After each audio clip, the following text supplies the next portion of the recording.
Hello सांग मैंने आज चिकेन तरकारीटा एत स्वादिष्ट हम बोली जमा भाव नी कथा कौन है आज आम सुजना शाग हम बोली सुजना शाग पराई कि आम पुओ कांदिला आज चिकेन खाइबार लगी से आम चिकेन आसी जाइए से चिकेन एत स्वादिष्ट हम बोली जमा भाव नी आस से चिकेनटा केमी तुमको देखा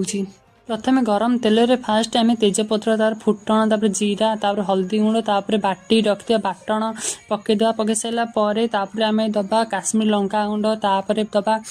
चिकेन मसला दे सारापर भलसे जरिया छाड़ीद झरी सारापर आम दबा टमाटर दे सारापर भलसे जारीद जारी सारापर चिकेन टाक धोईकी रखिए चिकेन को देदेबा चिकेन को दे सारापर 15 मिनट भाई गोटे कषिदेवा भलसे कषिला स्वाद अनुसार लुण देदेबा स्वाद अनुसार लुण दे सारापर भाजी रखिदे आलू को पकईदेवा पकईला भलसे गोलई ना गोलई नहीं सारापर झोल दवाई पानी देदेबा पानी दे सारापर किसी समय फुटिया छाड़देवा आम रेडी हो चिकेन तरकारी।